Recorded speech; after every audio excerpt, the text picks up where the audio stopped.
pode faltar. Só um apito pra completar. Aqui com apito remix, tudo fica massa. Aqui calor da cima, a tua garrafa. Aí se eu te pego, não sobra nada. Desce mais um aqui, eu vou levar pra casa e nem com Ai, se dá apito remix, tudo fica massa. Beba com moderação. Provocação J. Rômulo. Muito bem, final de jogo aqui na Arena Castelão. Tivemos empate do Ceará, 1-1 contra a equipe do Cruzeiro. E o nosso Wilton Bezerra traz aí o seu comentário nesse fim de jogo. É com você, Wilton Bezerra. O Wilton Bezerra. Meus amigos, se eu tivesse ideia antes dessa partida que seria este o Cruzeiro que eu vi, adversário do Ceará, eu sinceramente imaginaria que o Alvinegro conseguiria um resultado positivo. A vitória que ele não teve contra o Mirassol, principalmente a vitória que faltou diante da representação do Internacional. Mas aí é o tal negócio. O time do Ceará também, ele acaba esbarrando em certas situações que são repetidas, que não surpreendem esse comentarista. O time do Cruzeiro teve domínio para quase coisa nenhuma, principalmente no primeiro tempo. A gente faz um balanço da primeira etapa, por exemplo. O Cruzeiro teve uma posse de bola maior, jogou mais no campo do time do Ceará. O Matheus até teve liberdade para finalizar algumas chances que acabaram sendo pífias, a verdade é essa, porque as conclusões, cada qual a mais bizonha, eu não vi futebol no time do Cruzeiro para ele chegar com essa história de querer encostar no líder, com essa bola, com essa performance, entre aspas.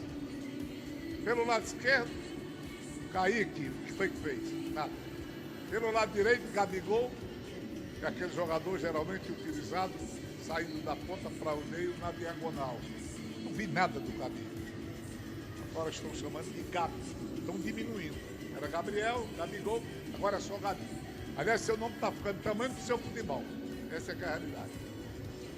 E quem o time do Cruzeiro esperava mais para manobrar ofensivamente? Seus alas, cada qual mais inofensivo. É claro que o time teve aquela aproximação da área do time do Ceará, mas sem causar maiores problemas. Quer dizer, o tipo do adversário, sem aquela forma firme de jogar, sabe? Com aquela disposição de um time que queria subir, que queria chegar lá perto do time do Flamengo. Como? Desse jeito? Não vi a tal disposição para chegar a esse intento. Não vi. Por que é que o time do Ceará não aproveitou? Porque o time do Ceará, ele tem problemas, principalmente no ataque. Eu vejo, por exemplo, Pedro Raul sair do jogo e a gente percebe até no seu olhar um certo desapontamento. O centroavante que recebe uma bola durante o jogo todo, em condição de finalizar no primeiro tempo. No segundo tempo ele participou da jogada do gol, teve uma participação decisiva até. Ele briga pela posse da bola para que ela sobe para o Mug ceder, para o Luiz Anocelo marcar o gol.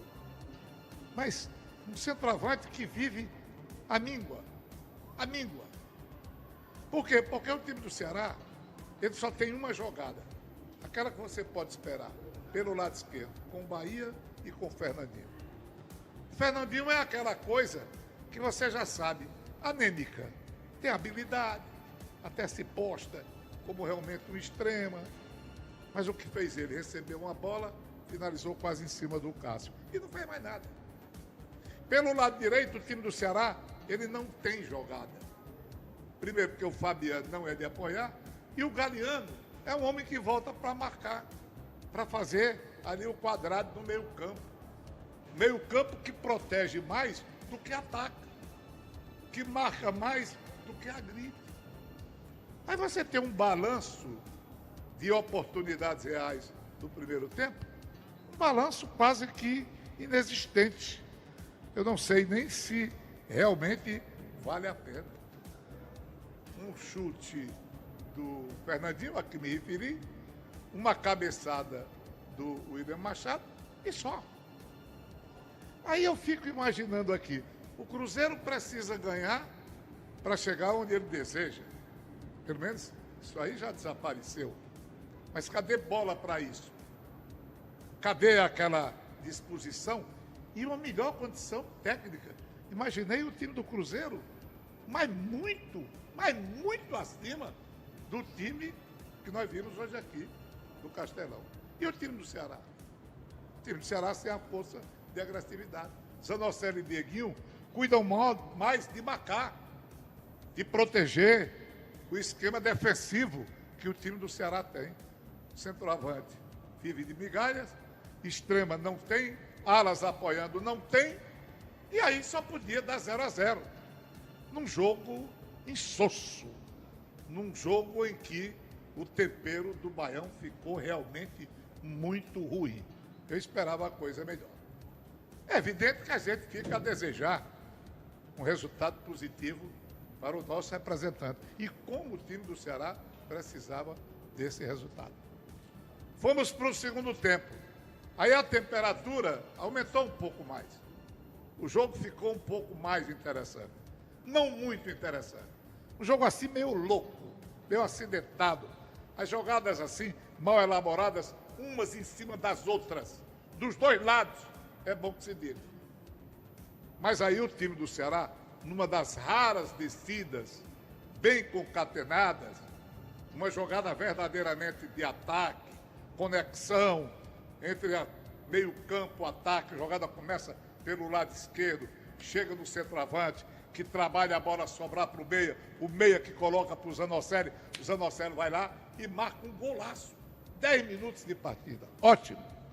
A partida não tinha ainda tomado um rumo.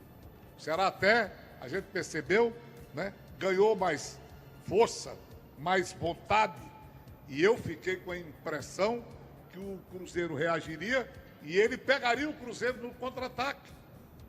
Não é verdade? Time que se defende bem e que procura cozinhar a jogada até uma oportunidade surgir para o lançamento, a bola longa. Com 1-0 no placar, eu imaginei, ele vai se tranquilizar no jogo, se impor mais, chegar, quando atacar com mais gente no ataque, e vai dar tudo certo. Mas aí, depois do gol, aí tem um cochilo.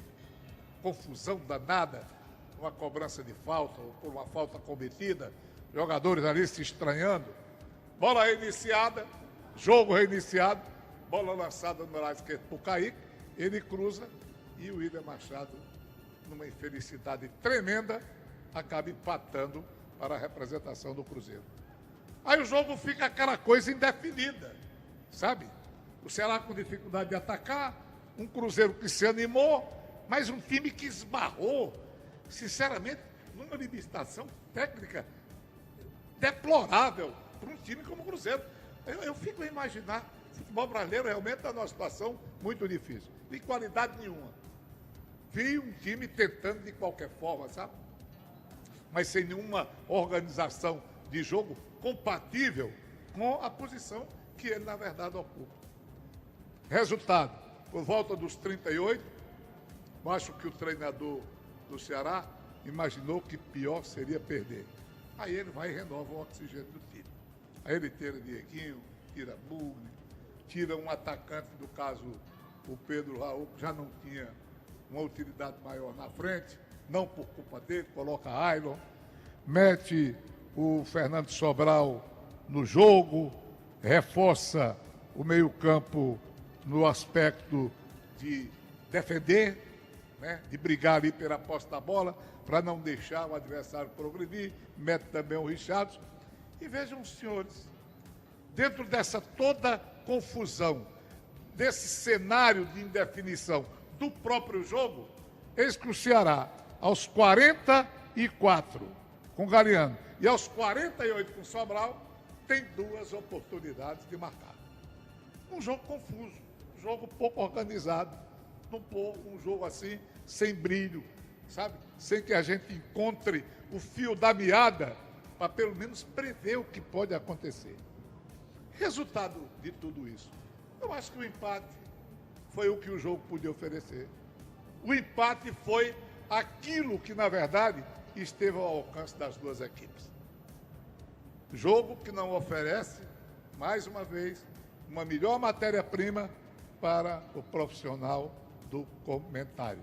Destaque para Zanocelo, pelo gol que fez, pela sua disposição no meio-campo, ele e Dieguinho, mas homens de um meio-campo onde o ataque realmente não é beneficiado, não é municiado, não é exigido, por falta exatamente até de uma forma de jogar que o Fortaleza, que o Ceará abraçou.